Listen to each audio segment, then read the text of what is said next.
Awesome. Hey, everyone. So excited. We had so many of everyone here early. We're so excited to have Marsha here tonight. Before I jump into introducing Marsha, my name is Marissa. I'm one of the co-founders of Beaming Health, and we are a free resource for autism families to make it easier for you to find what you need and get the answers you need.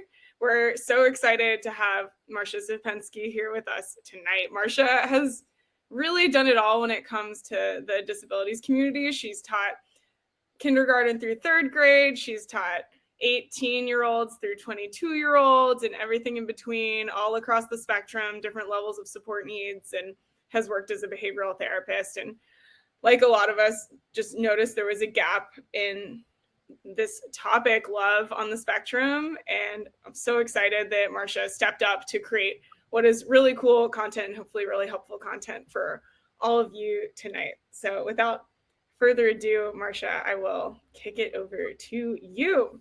Thank you. Okay, let me share these slides. All right, everyone. Hi. Thank you so much for being here with us tonight, with me tonight. My name is Marsha, and I'm really, really excited to talk about sexual health and sex ed. So a little bit about me before we get started. My name is Marsha, and I'm born and raised in the DMV, which is an acronym for DC, Maryland, and Virginia. I was born in Rockville, Maryland, which is a suburb of Washington, DC. I lived in DC for many years, and now I'm back in the suburbs. We moved to get more space and a backyard. I've been working with adolescents and adults with disabilities for nearly 15 years now. Like Marissa said, I started with kindergarten to third grade. My third year as a special educator, I took over a classroom of 18 to 22-year-olds, and I never looked back. And that's actually where I developed my passion for sex education for this population. I have a master's in special ed from Johns Hopkins with a focus in severe to profound disabilities, and I also completed a postmaster certificate in ABA. I do have my BCBA as well. I am currently also working toward my sexuality educator certification. Is there sound? Someone can't hear. Hopefully everyone else can hear. Uh-oh. If not, if you can't hear me, put it in the chat. So, okay, good. Okay, cool. So yeah, I'm currently working toward my national certification as a sexuality educator with the American Association of Sexuality Educators, Counselors, and Therapists, ASEX for short. And when I am not talking about sex, you can find me going on travel adventures, once upon a time, food adventures, and I also really love making stained glass windows in my spare time. That was part of the reason that we moved for more space. Okay.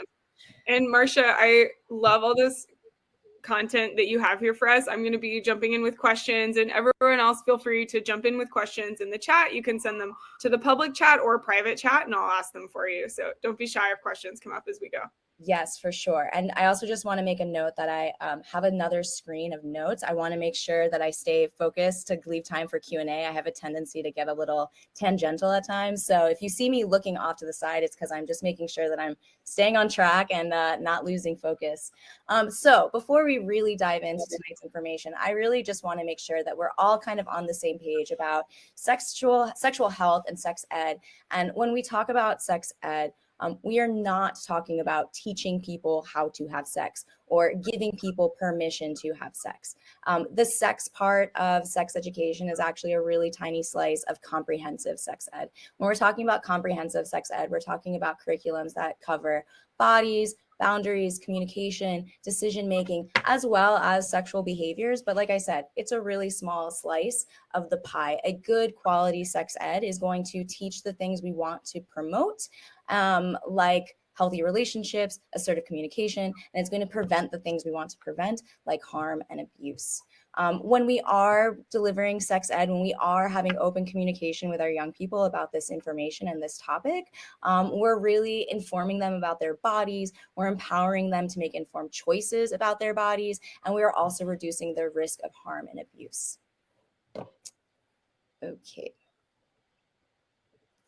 So why sex ed matters, and to be honest, there are dozens of reasons why this is important, but these are 5 that I think are very important to talk about. So the first is that everyone deserves to have this information. Education is a right regardless of who you are, and we'll talk a little bit later about or actually we'll talk right now, sorry.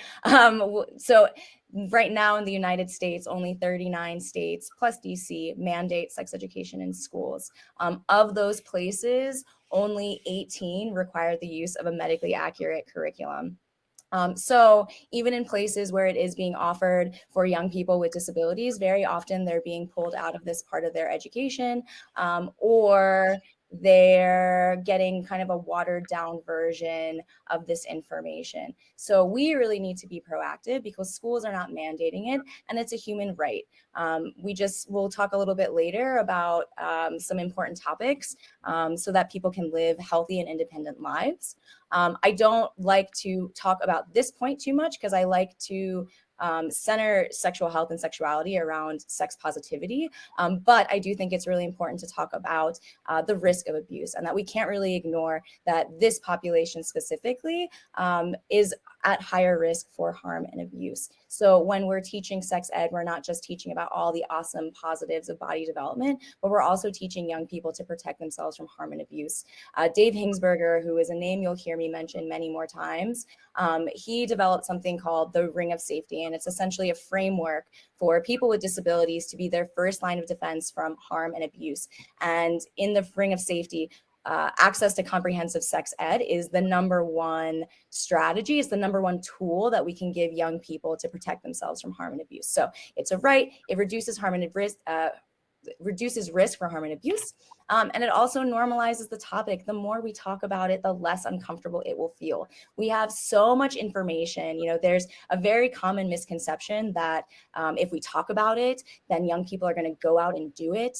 It's in quotes. But we know that that's not true. We have a lot of research. We have a lot of information, new information that tells us that young people who actually access comprehensive sex ed often wait longer to engage in sexual activity, and they're more likely to follow safer sex practices. So again, we are not giving permission. We are not teaching young people.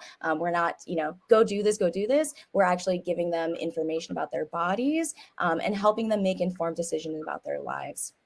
Schools are not required to teach it. I just mentioned that 39 states, that's not all 50 states, are not required to teach sex ed. And even in places that are, young people are not always getting access to it. And it's an opportunity for you as parents and caregivers to build trust with your child. Share your values and beliefs surrounding sex education. Show that you are open if they come to you with questions, or if you accidentally walk in on them while they're masturbating, that they're not going to feel judged, that they're not going to feel shame. We don't have time to talk about messaging surrounding sexuality, especially as it relates to people with IDD.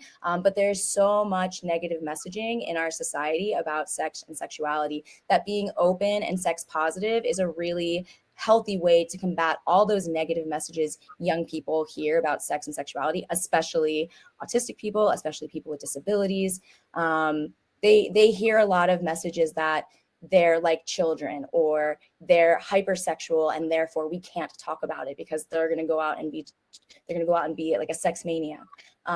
Or we just assume that they're like children and therefore they never need this information, or they're asexual.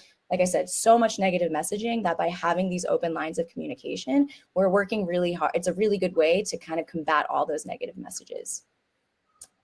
Okay. So shifting from intervention to prevention, we have a tendency, so sex ed for people with disabilities tends to begin with a crisis. Something happens and then we intervene. For example, a 13-year-old boy is suspended from school after touching a female classmate inappropriately, and now we start talking about boundaries and where are the red zones on the body and the green zones on the body. A girl is having her period for the first time and is refusing to wear a pad no matter what her mother says or offers to give her.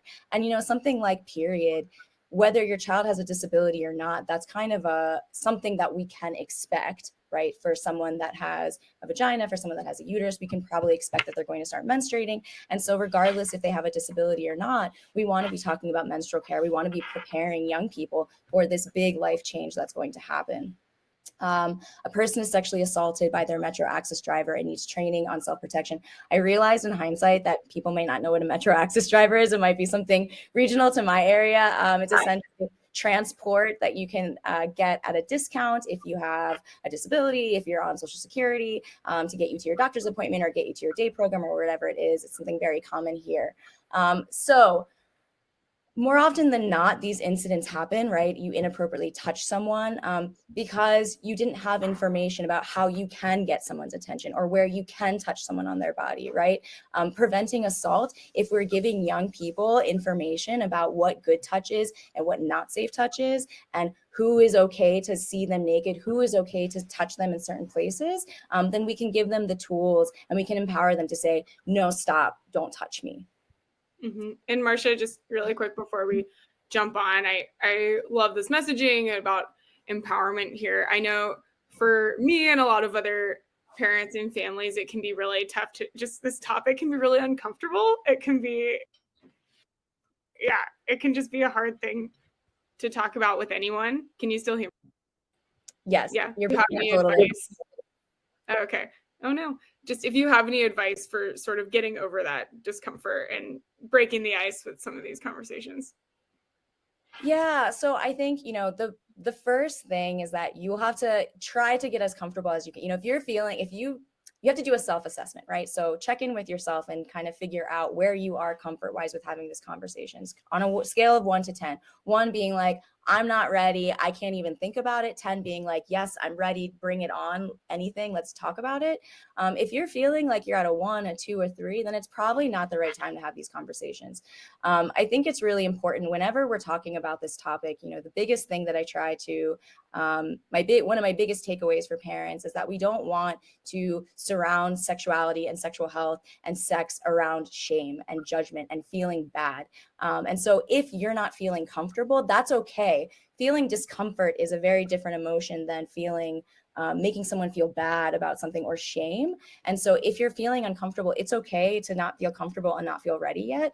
I would probably encourage you to wait on having those conversations until you're feeling a little bit more ready with some of this information. And during that time, take some time. There's a lot of great resources. I'm actually really glad you brought this question up because it's a very good segue onto my next slide, which is a resource that I love to share with parents called Sex Positive Talks to Have with Kids. It's written by a really fantastic woman named Marissa Pittard. She's a social worker. I'm also going to share out a very extensive resource list with everyone. So don't feel like you have to write everything down very quickly, that all the resources that you're seeing on the screen, because I will share them with you. But this is one of my favorite books. I own it. I've used it a lot. I recommend it to every parent that I meet. It's a really, really good book. It's really easy to read. You could download it not download, but you could buy it right now on Amazon. She gives you conversation starters based on topic, based on age. There's opportunities for you as a parent or caregiver to kind of reflect on some of your own experiences. Like I said, we didn't have time to really talk about messaging, but the messaging we received over our life about sex and sexuality, or maybe the messaging we didn't receive, maybe no one spoke to us about it. Maybe anytime you mentioned the word sex, it was, don't talk about it. Like, that sends its own kind of message. And that impacts our ability to have these conversations or to feel comfortable having these conversations. And so I really love this book because it not only gives you really practical tips and tools, it also gives you an opportunity to kind of reflect on some of your own experiences. And that's a really important tool to helping you overcome that discomfort with this topic, thinking about some of the things that you've experienced as it relates to sexual health and sexuality. So this is a really great place to start. There's a lot of other resources I'll share that you can just peruse through them and look through them before you even, share with your child, before you even delve into this topic, just to start to get comfortable with seeing these words, seeing the pictures. Like I said, you want to make sure that you're feeling some level of comfort first before you go into these conversations, because we never want our young people to feel shame about what they're experiencing, because sexual development we tend to think of it as something that's happening like puberty when we're 13 to 16, but sexual development is happening across our entire lifespan. When we're still in utero until we die, we're developing across our lifespan as sexual beings. So sexual health is another one of those words. It's kind of like sex positive. It's like everyone talks about it. No one really knows what it means. I really like, so there's a group of adults with disabilities in New Hampshire called Green Mountain Self Advocates, and they put together this definition of sexual health. I feel good about myself and my body. I have good self-esteem. I understand my body parts and how they work. I feel good about my gender identity and sexual expression. I have relationships that are healthy and make me feel happy. And I have access to information so I can make healthy decisions about my body. And I have access to sexual health information so I can avoid unintended pregnancy or other challenges. So I really, like I said, I really like this because I find that it's just kind of comprehensive, and we talk about sexual health, but what really does that mean? And I also like that this was developed by adults with disabilities. So this topic is so big, and there are so many things that we could be talking about. And if we had 4 weeks together, we would cover it all, but we don't. So we're going to talk about 4 really important concepts that really kind of everything else builds on top of. First is the body. Second is privacy awareness. Third is social skills. And then fourth is harm prevention. So the body, all body parts have a name. A lot of people don't use the medically accurate words for their body parts, either because they're not used to using them, or sometimes it's because we don't feel comfortable using them. But I would love to know if anyone on this call calls this part of their body a bendy bendy. If you fell outside and scraped this and came home and said, I'm bleeding on my bendy bendy.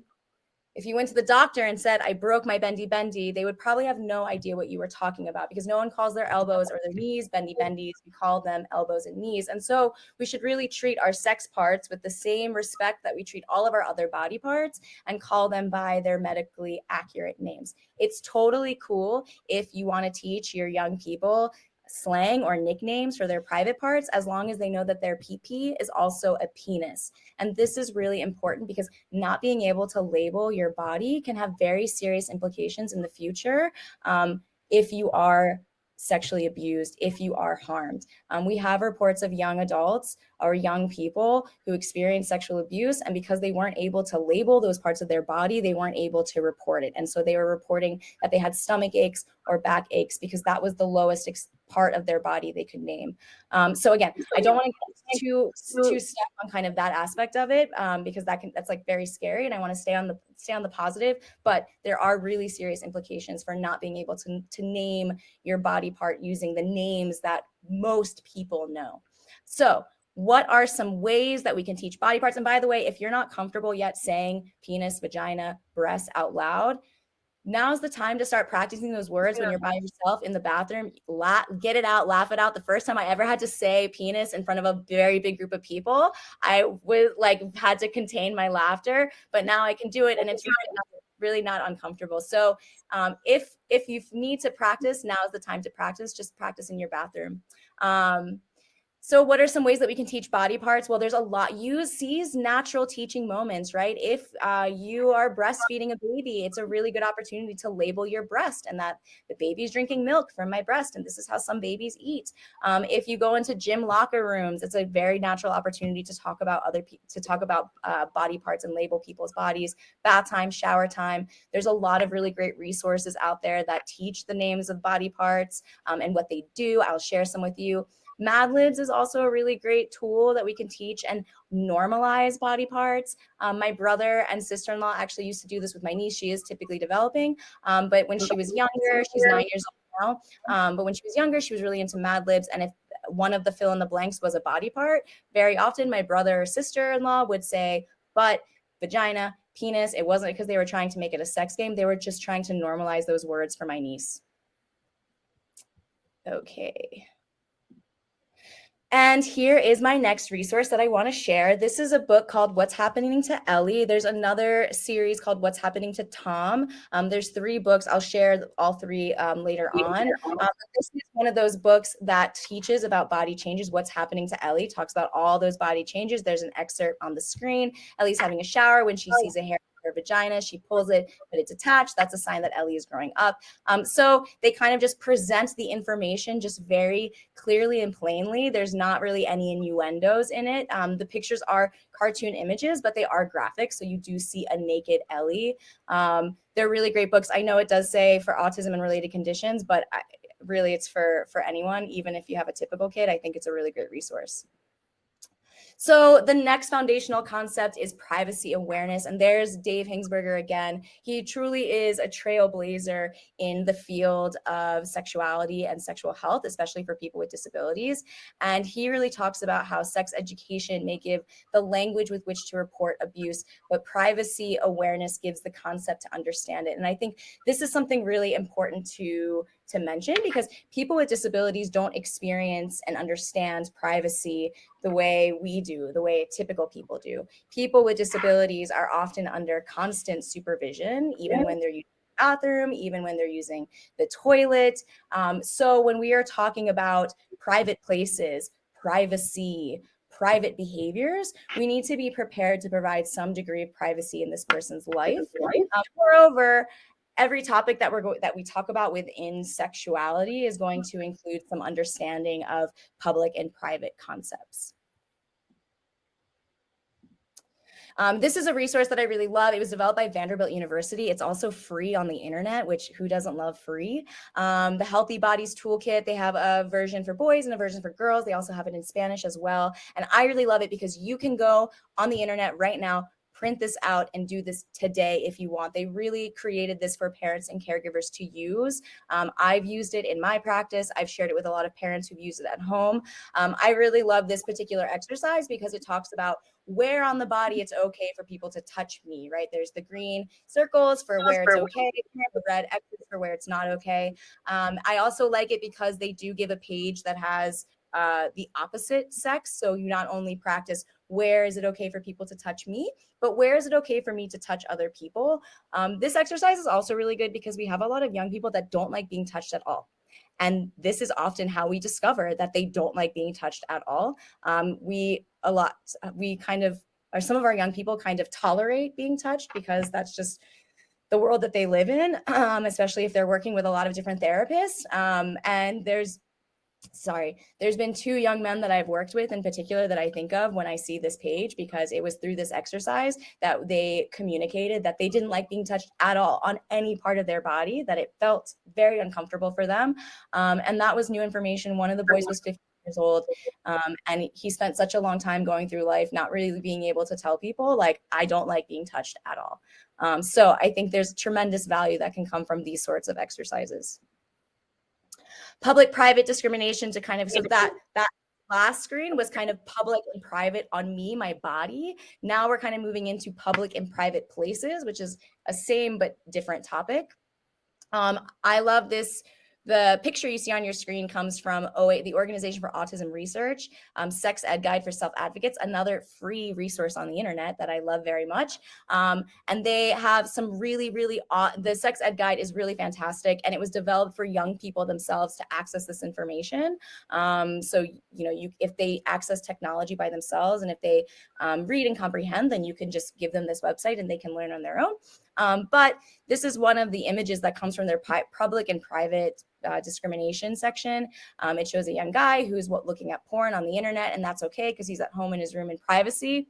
No worries. But here he is at the library looking at porn on his phone, and that's pretty unexpected. And we can see the people around him are pretty uncomfortable because our current social norms are that you can't really watch porn in public. People don't really want to see that. So I like how they kind of visually represent it. I also really like OAR's Sex Ed Guide, specifically for public and private, because they don't just talk about public places and private places. They also talk about semi-private places like a gym locker room. In a gym locker room, you need to be naked, but you would not masturbate in a gym locker room because you're not completely private. And I think those are some very nuanced distinctions that we kind of forget to talk about. And so I really like that they specifically have a section kind of going through that.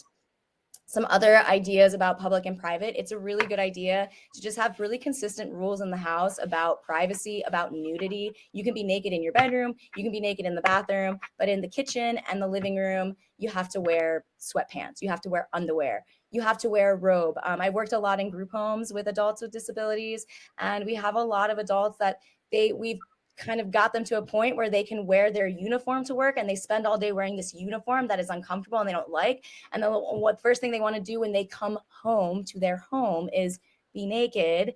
But if you're living in a home with 5 other people, you can't be naked everywhere. And so we've taught wearing a robe. You can find really plushy, comfy textures.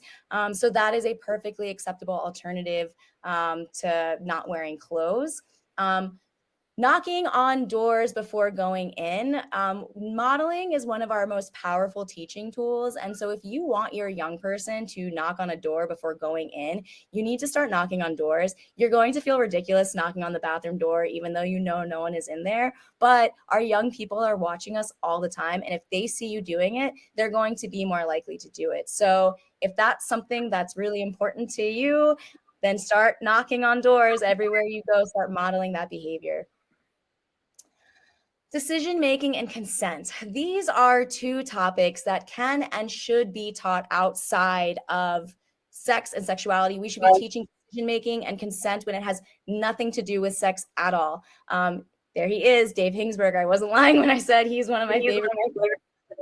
This is my favorite quote of his. If you can't say no to peas, you can't say no to penis. We don't teach young people how to appropriately protest the things they don't want.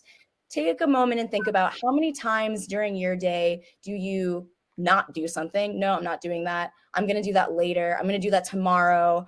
You're not doing it at all. Like just think about the number of times a day you refuse to do something or delay doing something. And we don't really teach our young people that skill. And if I can't, I should be able to say no to eating broccoli for lunch or eating a ham and cheese sandwich for lunch. I should be able to say no to giving my cousin that I see once a year on a holiday a hug. I should be able to say no to someone standing in the bathroom watching me go to the bathroom, because I don't really need someone standing in the bathroom watching me go to the bathroom. We need to teach young people how to appropriately protest. I know it sounds very daunting to teach young people to say no, and I personally have oversaw non-compliance programs where we teach kids to say no to things and to protest things, and it has very often turned into protesting everything. But we can work through that. And I would much rather work through that knowing that this young person, when they are 16, 27, 45, can say, no, stop, when someone tries to touch them when they don't want to be touched or tries to make them do something they don't want to do. That's a really, really powerful skill.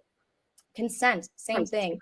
We should be talking about and teaching consent before it has anything to do with sex and sexual activity. We are going to talk about right now how to create a consent conscious home. And we're going to also define what consent is using fries. And you're going to wonder, fries? I love to eat fries. We also have consent fries. So when we talk about consent, we mean that it is freely given. I was not coerced. I was not bribed. I wanted to on my own will. Consent is reversible. I can change my mind at any time. I said yes to holding your hand right now. 10 minutes from now, I might not want to hold your hand. And I can do that. It's reversible. It's informed. I have all the information I need to make my yes. It's an enthusiastic yes, not okay. And it's specific. Just because I consent to holding your hand does not mean I consent to giving you a kiss, does not mean I consent to sex.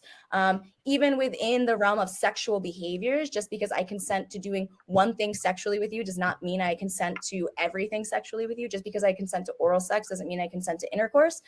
It's specific. What are some ways that you can create a consent conscious home? Start asking questions. Can I have a sip of your drink? Would you like a hug? Would you like a kiss?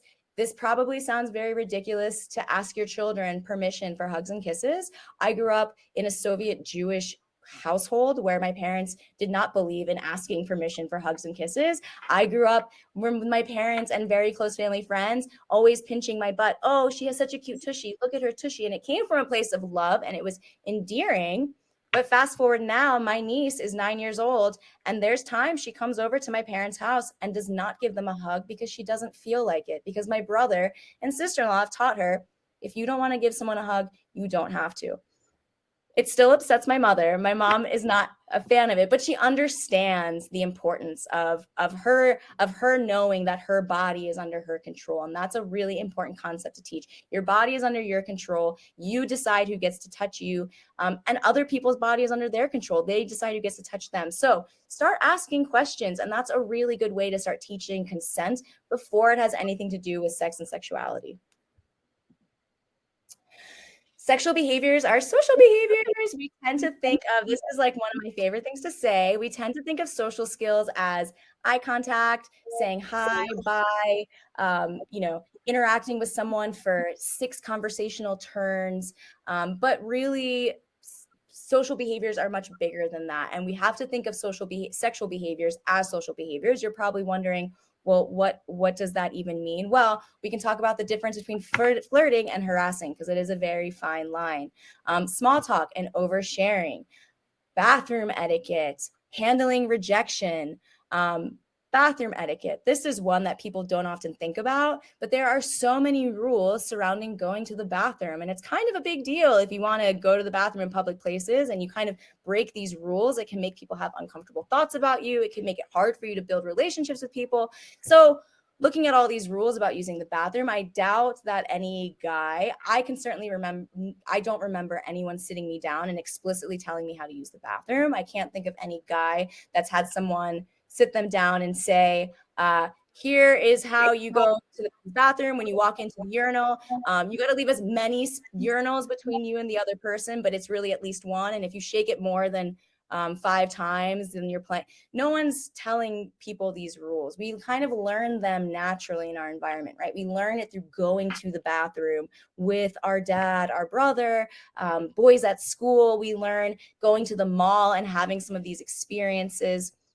So no one's really telling us about these rules, but they exist. There are these hidden rules. And I think it's a really important distinction, it's a really important note that our young people with disabilities often don't have access to the same opportunities as typical kids do. They're not getting invited to sleepovers where kids talk about friendship dynamics and crushes and boyfriends and girlfriends and making out.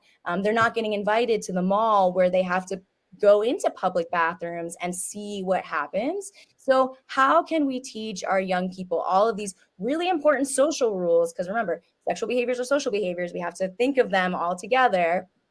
We have a resource. I also really love this one. I've used it a lot in my practice. It's called the Hidden Curriculum. Again, this will be on the resource list that I'm sharing with you, so don't feel like you need to write it down. But it's a really great book. It has pictures of body language. What is it? What body part? What does it look like? What does it mean? How do I interpret it? It has a very long dictionary of different slang words, and it also has extensive list of these hidden rules. Things like 2 people can have the same thing. A lot of people shop at Macy's and will have the same brown shirt. That's okay.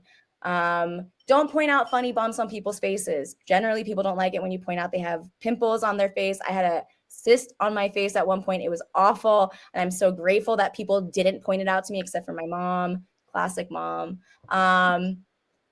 If you like a boy or girl, you often pretend you don't like them at all. This is a rule. It doesn't make any sense, but it is a rule nonetheless. And dating is really complicated if you don't have a disability. Now dating with the internet and with the apps is even more complicated and even more complicated and somewhat dangerous. And so again, I'm like starting to run out of time. We don't have time to talk about internet safety tonight. A lot of the resources I'm going to share with you go over internet safety. But basically, if you have a young person that is using technology, then they're old enough to start talking about internet safety. It's probably a good idea to have some group agreements in the house. I don't like to use the word rules. I think agreements are better because that way everyone is agreeing to it. Some agreements about device use, computer use, tablet use. If you have young people that are surfing the internet independently, I always like to honor people's autonomy, but we certainly want to have some degree of monitoring what they're doing because it's very easy to get scammed. It's very easy to get catfished, especially on a lot of these dating sites. So kind of segueing into that, again, I don't like to harp on this topic because I like to stay focused on the positive aspects of sexual health and sex education, but it is really important that we do address harm prevention, right? And that when we're teaching young people about their bodies and boundaries and decision making and being an assertive communicator, that we are doing it not to just give them really great skills to make them feel good about themselves, but we're also helping to protect them from harm and abuse. There's some, if you're not familiar with some of the statistics surrounding sexual abuse, specifically for people with disabilities, I definitely encourage you to seek out some of that information. NPR did a really, really extensive article on this topic. It's actually linked in the resource page that I'll share with you. It's pretty disturbing, the statistics. And so this information is not just to empower, but it's also to protect. So what are some ways that you can help prevent harm, support, promote sexual health, talk openly and honestly about this topic? You don't have to obviously go into all of the very grim statistics about it, but you can say that, there are people out there, that most of the people you're going to meet are good, but there are some people out there that are not good. And there are some people out there that might want to try to hurt you. And so this is also to help keep you safe, right? We don't have to, like I said, get super dark, but we can be honest about the fact that not everyone is a good person in the world. Educate your child about their rights and help them learn how to express themselves through choice making and assertive communication. When I say your rights, your body is under your control. You decide who gets to touch you, who gets to see you. Your body is under your control. Assertive communication. I love doing exercises with young people. And when I run sex ed groups for adults with disabilities, that's one of the exercises we do. We practice different communication styles. So we'll ask a question, we'll practice doing a kind of a, no, I don't know. And then we'll practice doing a no, stop, very loud and assertively. And we do those role plays. And so you can do that at home, practice giving an assertive yes, an enthusiastic yes and an assertive no. These are really, we want to practice these things before they have anything to do with sex and sexuality. We want to practice these skills in a safe place when everyone's feeling calm and happy, because when that person's in a high stress moment, if they've had a lot of practice, they're going to be more likely to recall those skills. So practice at home, role play. Provide information on types of behavior that are appropriate within specific types of relationships. What does that mean? Well, if you have a child or a young adult who needs help in the bathroom, wiping themselves, pulling their underwear and pants up, or if they wear diapers, whether they're young or an adult, then we want to be teaching them to discriminate what is safe touch and what is not safe touch. A staff wiping you safely is going to feel very differently than a staff who's wiping you in a unsafe, unethical manner. And there's a resource that I'll share later that kind of talks about some of that. And then what are some key messages? Well, no one can make me share my body if I don't want to. My body gives me signals when I'm feeling unsafe and I need to be alert. And that's another thing that we want to be teaching young people, to really start recognizing the changes that happen in their body. When you feel stress, your face might get hot. Sometimes you feel tingly in your face.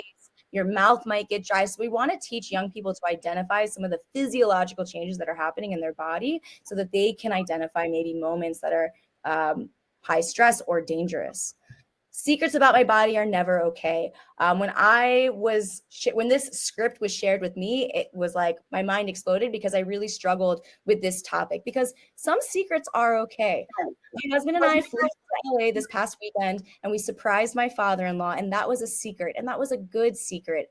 And so some secrets are okay, but secrets about our bodies are never okay. And I think that is such a good way to frame it. And I think that can help a lot of our young people separate sometimes these good, happy secrets about surprise birthdays or a surprise present that we're buying for someone, right? These are good secrets to have, but those are very different than when someone hurts you or tries to do something to your body and says that it's a secret.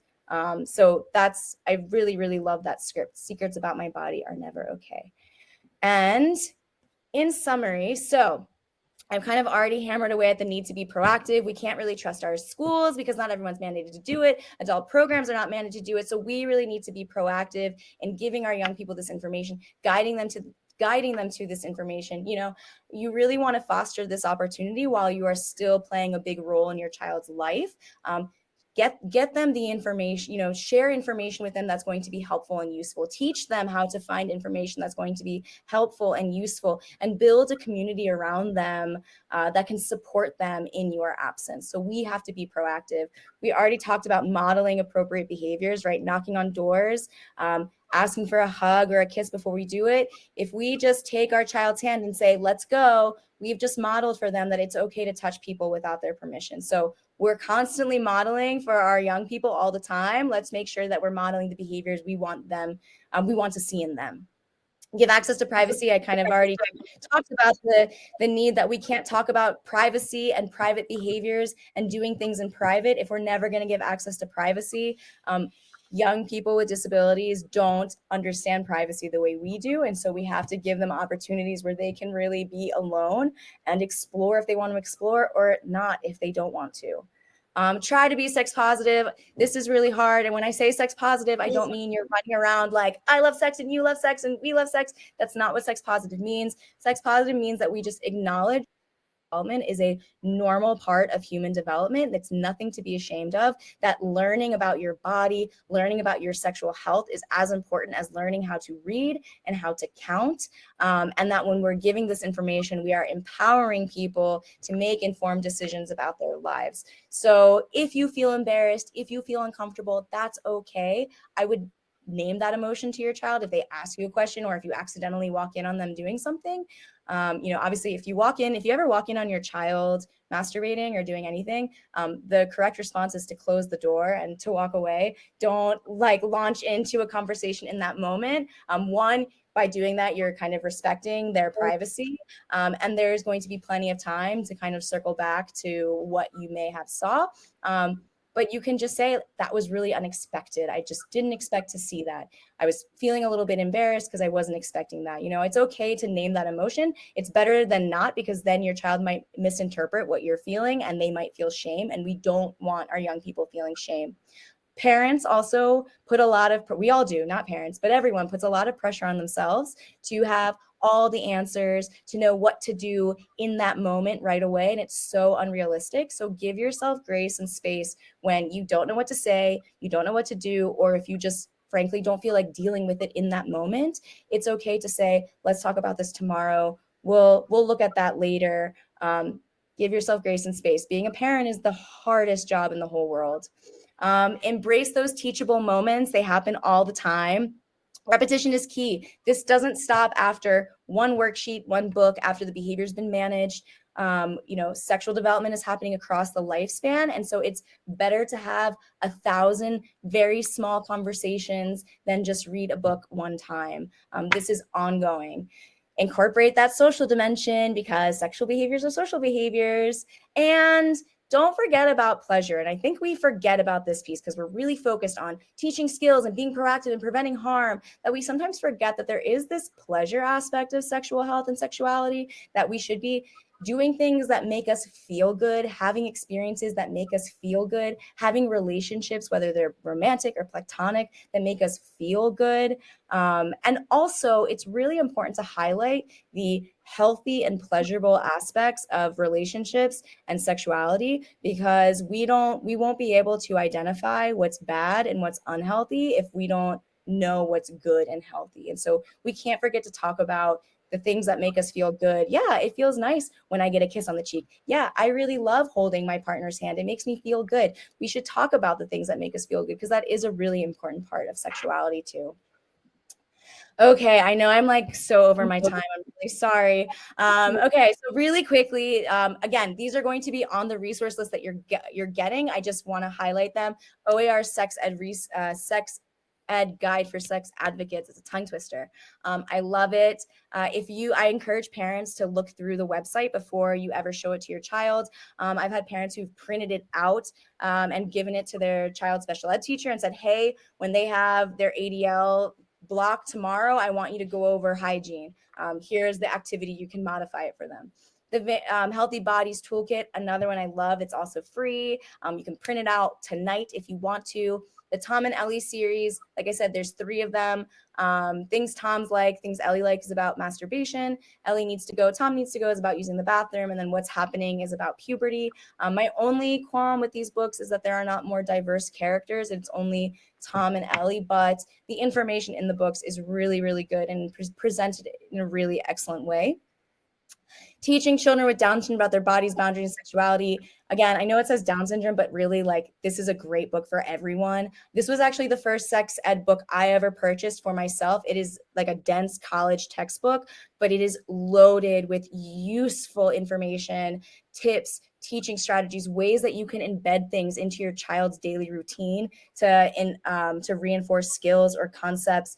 Terry Cohen-Halvin, the woman who wrote it, has a daughter with Down syndrome. She's written a lot of excellent resources, and I really love this book.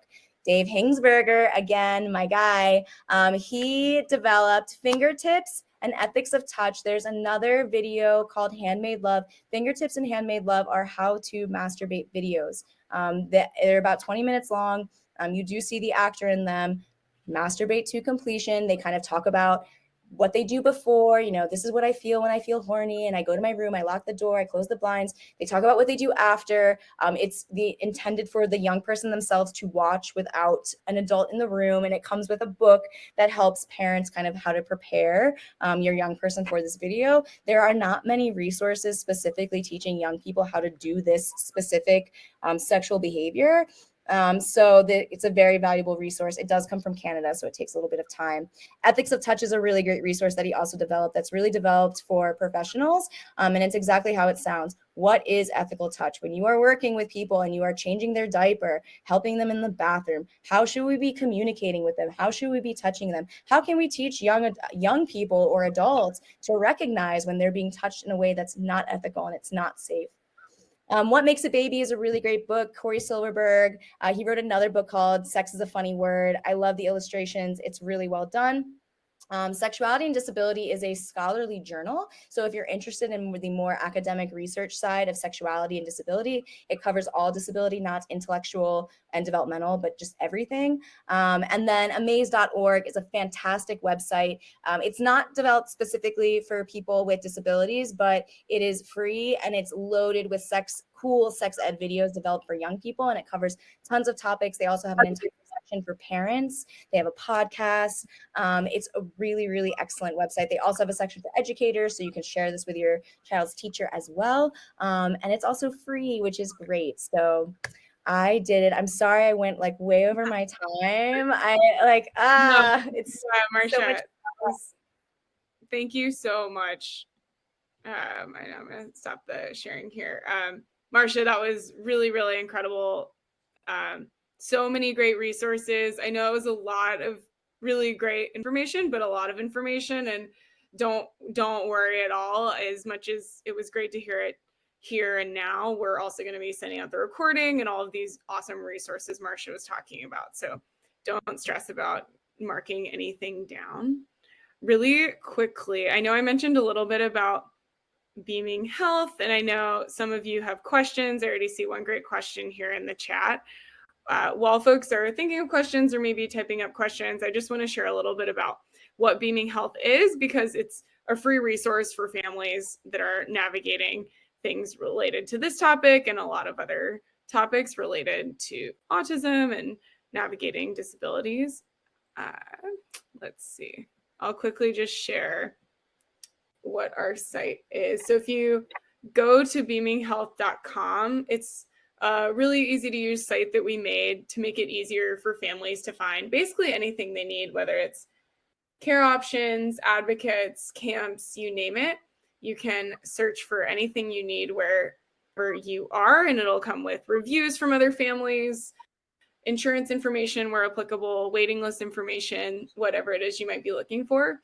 It also has my personal favorite family community. It also has professionals like Marsha in it. So if you do have questions around whether it's health insurance, navigating clinical care, special education, you can all join and create accounts for free. All the resources are for free. But yes, so just wanted to call that out for everyone. And we'll be sending a note after this to make sure everybody can have a chance to check all of this stuff out.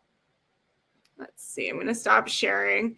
Awesome. Okay, I'm just going to take questions in order. First, I'm very open about this topic with my kid. We read books, we look at pictures. She went to school and spoke about it with some classmates, which upset another parent. I have a meeting with the principal about it. Oh, this is tough. How do I address this with my daughter? What do I tell her? Don't talk about this in school. Marsha, I would love. There's like nothing like getting called to the principal's office as an adult. My gosh. So this is a really good question, and you're not the first person that has experienced this. So the first thing is that I wouldn't say to your daughter, don't talk about this at school, because I think that's going to make her feel like she maybe did something wrong or did something bad. And again, we always want to try to make sure that whenever we're having these conversations, we're centering it from a place of like positivity and acceptance and affirmation. And so I've encouraged parents when this has come up to have a conversation with the child about that, these are private conversations, right? We've talked about private places and private things, and this is kind of a private conversation. And so this is a conversation that we have at home together, but it's not really a conversation that we should be having at school. And you can also say that, depending on your child's age and kind of where they are, understanding of like how people's experience of comfort and discomfort. I don't know if anyone here has a child that's gone through like the social thinking program, but that's a really, this idea of people having uncomfortable thoughts and comfortable thoughts about you. So maybe your child has some experience with that language, but you can also say that some people are not comfortable talking about this topic, and we should be respectful of that because everyone's different and everyone has, however you want to frame it for your child. So I wouldn't necessarily say don't talk about it. I would kind of reframe it as this is a private conversation, private conversations we have at home. Let's talk about some other things, other conversations you can have with Marsha. So instead of, we don't want to just don't do it anymore. We want to give alternatives. So in the absence of talking about all this, because also, think about it, little kids, they're not talking about it because they like want to cause trouble. This is like new cool information, right? Like learning about yourself and learning about your body. It's all curiosity based. We often think of it as a little bit more erotic because we're adults and that's just kind of where our minds tend to go. But for kids, this is like, whoa, like what is all of this? Like what he has is different than what I have. And like when I touch it, it feels good. Like this is crazy. So it's all just exploration, and they're curious and they want to share this information with other friends. And so just framing it as this is private. We talk about private things at home, and here are things you can talk about with Marsha instead. That's a really good question. Awesome. Thanks. That's a great answer. Good luck, Amy.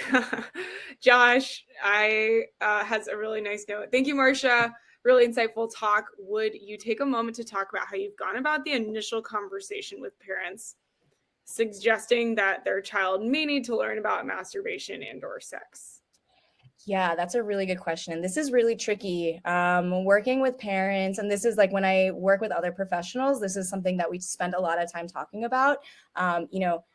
Everyone has different values and beliefs surrounding sex and sexuality.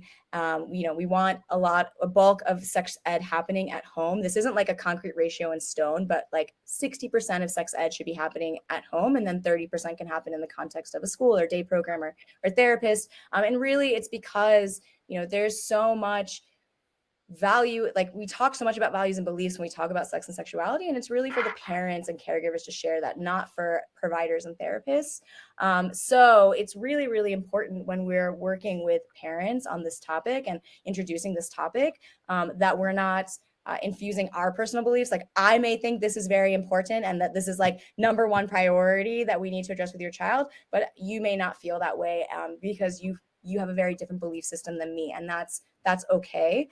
So a lot of times I've used segues. I mean, a lot of times, so, when I was working in the ABA world, I would very often get, because I was working with adolescents and adults, a lot of times the referrals I was getting was because this young person is engaging in sexualized behaviors.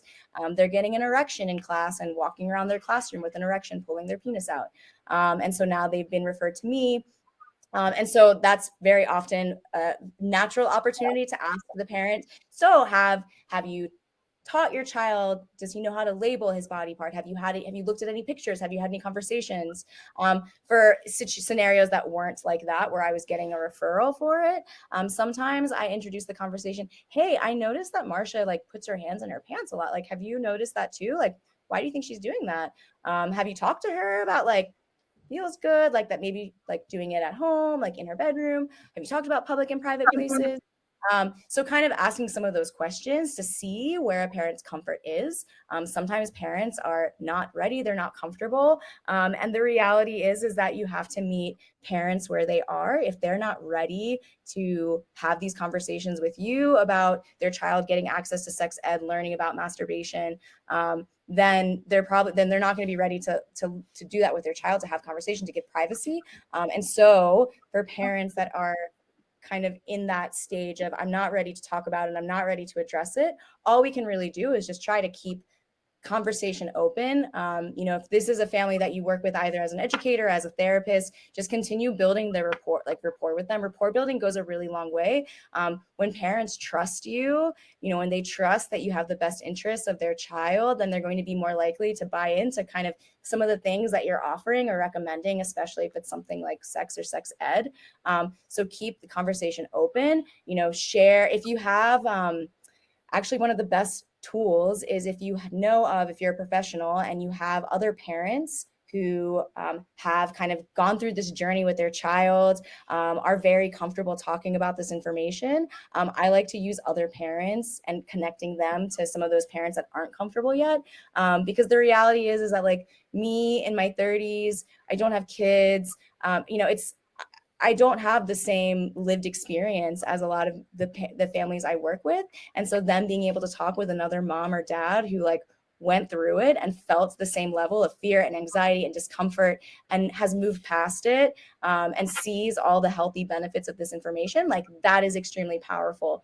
So if you have people like that in your Rolodex, you should certainly use them because they can help move the needle forward with some of these parents. But yeah, I try to not necessarily like dive in like, hey, are you talking about sex? Are you talking about masturbation with your kid yet? And I try to kind of frame it as like, hey, I noticed that they're touching themselves a lot, or I noticed that they are like looking at your crotch a lot. Like, have you noticed that too? And just see kind of what they know, what they think, how they feel. I hope that answered your question. Yeah, that was awesome. Lastly, I know we're coming up on a few minutes here. And as a last question, something I hear from parents a lot, and even my friends on the spectrum from high school and stuff like that, have just asked about where they can meet people or advice on getting out there. Dating apps, I know, can be a scary place. I can share, I have a friend that's built a really cool app for folks on the spectrum to meet people called Hiki, Hiki, that I can share in my email after this too, but would love any thoughts you have on getting out there in the dating world. Yeah, that's a really good, and that's honestly something I feel like everyone struggles with. We have this like false belief from like movies and TV shows and everything that like you go to the bar and that's where you're going to meet your forever person, and like you're not meeting your maybe one in 100 people meets their forever person in a bar, but like the reality is not how you're going to meet your people. So yeah, Hiki is a really great app. There are other apps like Hinge and Tinder. I would certainly be cautious using those because like I said, even for typical people, it can be difficult not like deciphering which profile is real and which profile is not real. There are also dating sites specifically for people with disabilities. So if you're really interested in dating other than Hiki, there's some they're on the resource list that I'm going to be sharing, but there's one that's called like My Special Bridge. I think the other one's called like autisticdating.net. And these are sites specifically for people with various disabilities. They're safe places, so you don't have to worry about like getting catfished or someone trying to steal your identity. The other thing is I really like to encourage people, and I think this applies to everyone, but if you are interested in meeting people, whether it's for friendship or for romantic, start with things that you like doing. So like if you really love like animals, volunteer at an animal shelter. You're going to be surrounded by other people who also love animals. So that's something you have in common. You don't have to necessarily search for a commonality. It's kind of obvious. So you'll meet like-minded people. You'll meet other people that probably share other similar interests to you. I know it sounds really lame, but there's tons and tons of like online, like Digimon. I have a friend, he's in his 30s and he still plays Digimon like in tournaments online, and he like loves it, and he's made some really cool friends that he's actually met in person. They're not just like internet friends anymore, but he's managed to make some really cool relationships. So that's one other way you can do it. Meetup.com is a really great website. It's been around for a long time. I know they've made some pivots during COVID to do some virtual stuff, but you can meet up with people based on things that you like to do, whether it's movies or sitting, or like playing, what's it called, flag football or whatever people play, dodgeball. There's a lot of cool activities. So I would start with, thinking about things that you like to do, and if there's opportunities to join other groups or clubs that do it. There's also a lot of fun things that you can do at libraries. I know that libraries are not generally thought of as like fun places, but they have actually sometimes very cool. I know, I love libraries. I really like them. They have event calendars with all sorts of events that happen throughout the month. And so like check out the library calendar, see what's happening. You might meet some really interesting people there. Again, maybe not to date, but like just to have friends. What's wrong with having a friend? So yeah, I would definitely, there's dating apps. There are specific dating apps for people with disabilities. There are social things like social sports and trivia nights at restaurants and bars if you're over 21. And then of course, seek out volunteer opportunities or other things, trash pickups. Like I used to in DC, I lived in Logan Circle, and we had like a community trash pickup. And I discovered it through Reddit. I would have never known had I not been on Reddit, and someone posted like, hey, we're doing a community pickup. And I went, and there was like 34 other people, and I met so many cool people, and I made so many connections in my neighborhood that I wouldn't have made otherwise had I not gone and picked up trash. And we were also doing good for the world. So it was kind of like a twofer. Love that. Super inspiring. Well, Marsha, thank you so much. And thank you all so much for joining us here tonight. Really appreciate it. And I will be sending you all a note with all of these great things Marsha shared here tonight. So thank you, everyone. Thank you.